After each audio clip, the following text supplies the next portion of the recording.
రెండు తెలుగు రాష్ట్రాల సీఎంల భేటీలో 10 ఏళ్ల పంచాయతీకి తెరపడే ఛాన్స్ ఉందా అంటే ఉందనే సమాచారం వస్తోంది. అయితే ఏపీ సీఎం చంద్రబాబు ముందు తెలంగాణ సీఎం రేవంత్ రెడ్డి ప్రముఖంగా 6 డిమాండ్లని పెట్టనున్నట్లుగా సమాచారం. రాష్ట్ర ఏర్పాటు తర్వాత ఏపీలో కలిపిన 7 మండలాల్ని తిరిగి తెలంగాణలో చేర్చాలని డిమాండ్ చేయనున్నారు. ఏపీలో ఉన్న తీర ప్రాంతంలో తెలంగాణకు వాటా కావాలని కోరే ఛాన్స్ ఉన్నట్లుగా తెలుస్తోంది. అలాగే టీటీడీలో ప్రాధాన్యత వాటాని కూడా తెలంగాణ ప్రభుత్వం కోరుతోంది. అలాగే కృష్ణా జలాల్లో అంతర్జాతీయ నీటి పంపిణీ సూత్రం ప్రకారం క్యాచ్మెంట్ ఏరియా నిష్పత్తిలో 558 టీఎంసీల వాటాని సైతం తెలంగాణ సీఎం కోరనున్నారు. అలాగే తెలంగాణ విద్యుత్ సంస్థలకు బకాయున్న 24,000 కోట్లను వెంటనే చెల్లించాలని డిమాండ్ చేయబోతున్నారు.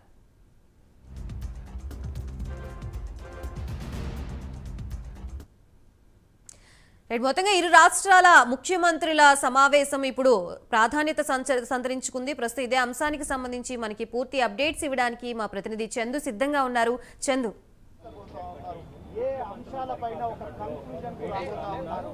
గాయత్రి, మరి కాసేపట్లోనే ప్రజాభవన్లో ఇరు రాష్ట్రాల ముఖ్యమంత్రులు భేటీ కాబోతున్నారు. ఇప్పటికే తెలంగాణ సీఎం రేవంత్ రెడ్డి ప్రజాభవన్కు చేరుకున్నారు. ఆయనతో పాటు మంత్రులు బట్టి విక్రమార్క, పొన్నం ప్రభాకర్, శ్రీధర్ బాబుతో పాటు సిఎస్ అధికారులంతా కూడా ప్రజాభవన్కు చేరుకున్నారు. ఇప్పుడే చంద్రబాబు నాయుడు కూడా బయలుదేరారు. మరి కాసేపట్లోనే చంద్రబాబు నాయుడు ప్రజాభవన్కు రాబోతున్నారు. ఇప్పటికే ప్రజాభవన్లో అన్ని ఏర్పాట్లు అయితే పూర్తయ్యాయి. వారు రాగానే స్వాగతం ఉంటుంది. తర్వాత వాళ్ళు ఇరువురు కూడా కూర్చొని విభజన సమస్యలపైనే మాట్లాడుకోబోతున్నారు. చాలా ఆసక్తిని అయితే రేపుతోంది. ఎందుకంటే చాలా కాలం తర్వాత మళ్ళీ తెలంగాణ సీఎం అటు ఏపీ సీఎం కూర్చొని మాట్లాడుకుంటున్నారు. ముఖ్యంగా చూసినట్టయితే చంద్రబాబు నాయుడు, రేవంత్ రెడ్డి ఇద్దరు ముఖ్యమంత్రులు అయ్యారు. ఏపీ నుంచి చంద్రబాబు నాయుడు, తెలంగాణ నుంచి రేవంత్ రెడ్డి ఇద్దరు అత్యంత సన్నిహితులు కావడంతో సర్వత్రా ఒక ఆసక్తి అయితే మనకు కనిపిస్తూ ఉంది. ఎందుకంటే గత 10 ఏళ్లుగా రాష్ట్రం విభజన పూర్తయి కూడా 10 ఏళ్లు పూర్తయిన నేపథ్యంలో ఇంకా చాలా సమస్యలు పెండింగ్లోనే ఉన్నాయి. వాటి పరిష్కారానికి నోచుకోలేదు. దీంతో ఇరు రాష్ట్రాల ప్రజలు చాలా ఇబ్బంది పడుతున్న పరిస్థితుల్లో ఖచ్చితంగా ఏదైనా ఒక సమస్యకు పరిష్కారం దొరకాలంటే కూర్చొని మాట్లాడుకోవాలి. కాబట్టి ఇరువురు కూడా లేఖలు రాసుకొని కూర్చొని సమస్యలు పరిష్కరించుకుందాం అని చెప్పుకున్న నేపథ్యంలో ఈరోజు భేటీ అయితే జరగబోతుంది. ముఖ్యంగా చూసినట్టయితే తెలంగాణ ప్రభుత్వం కూడా పలు డిమాండ్లను ఇటు ఏపీ ముందు ఉంచబోతున్నట్టుగా మనకు తెలుస్తూ ఉంది. ముఖ్యంగా చూసినట్టయితే భద్రాచలం సంబంధించి ఏదైతే గతంలో పోలవరం ముంపు సంబంధించి 7 మండలాలు విభజన సమయంలో ఆంధ్రాలో కలిపారు. ఇప్పుడు ఏదైతే 7 మండలాలు ఉన్నాయో ఆ మండలాలన్నీ కూడా తిరిగి తెలంగాణకు ఇవ్వాలంటూ కూడా ఈ రోజు ప్రతిపాదన పెట్టేటువంటి అవకాశం కనిపిస్తుంది. ఈ డిమాండ్ ఎప్పటి నుంచో ఉన్నప్పటికీ మరొకసారి ఇప్పుడు తెలంగాణ ఈ వాదన తెర మీద తీసుకొస్తుంది. మరోవైపు చూసినట్టయితే ఏదైతే భద్రాచలం రూరల్ మండలంలో ఉన్నటువంటి 5 గ్రామ పంచాయతీలు ఏవైతే ఉన్నాయో ఆ పంచాయతీలు కూడా తెలంగాణలోనే విలీనం చేయాలంటూ కూడా గత 10 ఏళ్లుగా అక్కడ ప్రజలు కోరుతా ఉన్నారు. ప్రధానంగా చాలా సమస్యలు ఉన్నాయి కాబట్టి మమ్మల్ని తెలంగాణలో కలిపితే మా సమస్యల పరిష్కారం దొరుకుతుంది అంటూ కూడా వాళ్ళు వేడుకుంటున్న పరిస్థితుల్లో ఖచ్చితంగా 5 గ్రామ పంచాయతీలు పైన పట్టుబట్టేటువంటి అవకాశం అయితే కనిపిస్తుంది. ఎందుకంటే ఈరోజు భద్రాచలం దేవస్థానం ఉంది, శ్రీరామ టెంపుల్ ఉంది కాబట్టి ఖచ్చితంగా అక్కడ డంపింగ్ యార్డ్ లేని పరిస్థితి కాబట్టి ఖచ్చితంగా ఆ కోరికను ఏపీ మన్నిస్తుంది అనేటువంటి అభిప్రాయం అయితే మనకు కలుగుతోంది. ఇక మరోవైపు చూసినట్టయితే నీటి వాటాలకు సంబంధించి గత 10 ఏళ్లుగా వివాదాలు కొనసాగుతూనే ఉన్నాయి. ఒకవైపు KRMB Krishna river management board ఏర్పాటు చేశారు. ఆ బోర్డు ద్వారా అనేక మీటింగ్లు అడ్రస్ చేసినప్పటికీ కూడా ఇప్పటివరకు సమస్యకైతే ఒక పరిష్కారం అయితే లభించలేదు.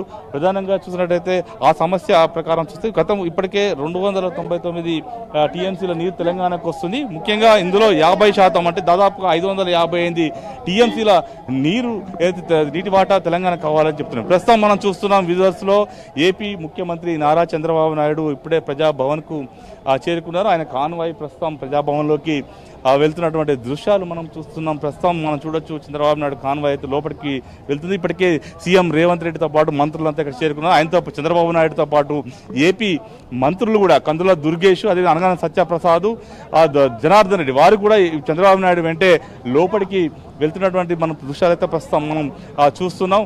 మరి కాసేపట్లో ప్రజాభవన్లో మీటింగ్ అయితే కొనసాగబోతుంది. ఈ మీటింగ్ లో మాత్రం ప్రధానంగా చాలా పెండింగ్ అంశాలపై చర్చ అయితే జరగబోతుంది.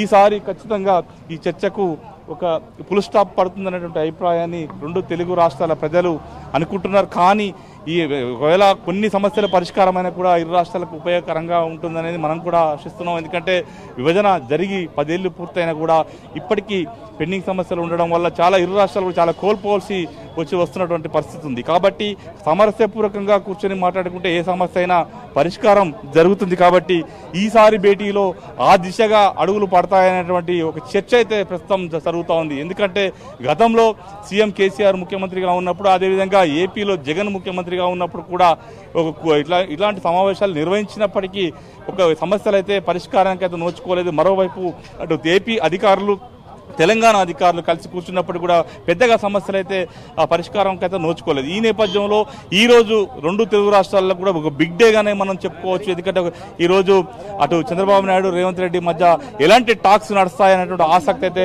ప్రస్తుతం మనకు కనిపిస్తూ ఉంది. ముఖ్యంగా చూసినట్టయితే ఇప్పటికే అందరు అధికారులు అదేవిధంగా వీళ్ళు చేరుకున్నారు. కాబట్టి మరి కాసేపట్లో సమావేశం అయితే ప్రారంభమవుతుంది. ప్రధానంగా అయితే ఇప్పుడు 6 అంశాలు మాత్రం ప్రధాన ఎజెండాగా ఈరోజు కొత్త అంశాలను తెలంగాణ ప్రతిపాదించబోతుంది. ముఖ్యంగా చూసినట్టయితే తిరుమల తిరుపతి దేవస్థానంలో కూడా వచ్చేటువంటి ఆదాయంలో కూడా 42% వాటా కావాలని కూడా తెలంగాణ ప్రభుత్వం కోరేటువంటి అవకాశాలు మనకు స్పష్టంగా కనిపిస్తూ ఉన్నాయి. మరోవైపు చూసినట్టయితే విద్యుత్తు బకాయిలకు సంబంధించిన అంశం గత 10 ఏళ్లుగా పెండింగ్లో ఉంది. ముఖ్యంగా ఏపీ 24,000 కోట్ల ఏదైతే బకాయిలు తెలంగాణ విద్యుత్ సంస్థలకు ఇవ్వాల్సి ఉంది, కానీ ఇప్పటివరకు ఇవ్వలేదు. కాబట్టి అవి ఇవ్వాలని తెలంగాణ ప్రభుత్వం కోరుతుంది. మరోవైపు 7,000 కోట్లు తమకే తెలంగాణ ఇవ్వాలని ఏపీ ప్రభుత్వం చెప్తుంది. ఈ నేపథ్యంలో ఈ అంశానికి మాత్రం పరిష్కారం ఈ రోజు లభిస్తుంది అనేది మాత్రం మనకు అర్థమవుతుంది. ఎందుకంటే చాలా కాలంగా పెండింగ్లో ఉన్న అంశం కాబట్టి ఖచ్చితంగా ఈ అంశానికి ఒక దొరికే అవకాశం. మరోవైపు చూసినట్టయితే నీటి వాటాలకు సంబంధించిన అంశం కూడా ప్రధానంగా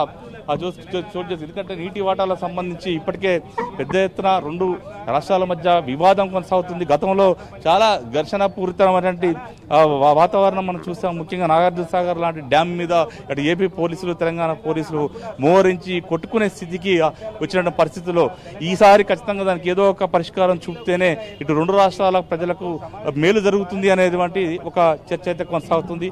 ఇక మరోవైపు చూసినట్టయితే ఏపీ తీర ప్రాంతంలో ఉన్న 1000 కిలోమీటర్ తీర ప్రాంతం ఉంది. ఆ తీర ప్రాంతంలో కూడా భాగం కావాలని తెలంగాణ కోరుతుంది. మరోవైపు కృష్ణపట్నం, గంగవరం, మచిలీపట్నం లాంటి పోర్టుల్లో తమకు వాటా కావాలని కోరుతుంది. ఇక దీంతో పాటు చాలా 9th, 10th షెడ్యూల్ సంబంధించినటువంటి అంశాలు చాలా పెండింగ్లో ఉన్నాయి. ముఖ్యంగా చాలా 9th షెడ్యూల్లో ఉన్నటువంటి సంస్థల్లో దాదాపు 68 సంస్థలకు పై తెలంగాణ ప్రభుత్వం ఏకాభిప్రాయంకి వచ్చింది. మిగతా సంస్థల్లో మాత్రం ఏకాభిప్రాయం రాలేదు. ముఖ్యంగా ఆర్టీసీ లాంటి పెద్ద సంస్థల్లో మామూలుగా విడిపోయినప్పటికీ కానీ సంస్థలు ఏదైతే తమకు వచ్చే ఆదాయం ఎవరికి వారు తీసుకుంటున్నారు తప్ప ఆస్తుల పంపకం అయితే ఇప్పటివరకు జరగలేదు. కాబట్టి అలాంటి పెండింగ్ చాలా ఉన్నాయి. ఎందుకంటే హైదరాబాద్ నగరంలో చాలా బిల్డింగ్స్ ఉన్నాయి. వీటిలో ఖచ్చితంగా తెలంగాణ ఏపీ ప్రభుత్వం వాటా అడుగుతుంది. కానీ ఎక్కడ భూభాగంలో ఉంటే ఆ భూభాగంలో ఉన్న ఆస్తులన్నీ కూడా ఆ ప్రాంతానికి చెందాలని తెలంగాణ ప్రభుత్వం చేస్తున్నట్టు వాదన. కాబట్టి ఇవన్నీ అంశాలు పెండింగ్ అంశాలన్నీ కూడా ప్రస్తుతం ఈ భేటీలో చర్చకు వచ్చే అవకాశం కనిపిస్తున్న నేపథ్యంలో ఎలాంటి అంటే మంచి ఎలాంటి చర్చ జరుగుతుంది, ఎలాంటి నిర్ణయాలు వస్తాయనేది మాత్రం చూడాల్సి ఉంది. Gayatri, right. Thank you for the update Chandru.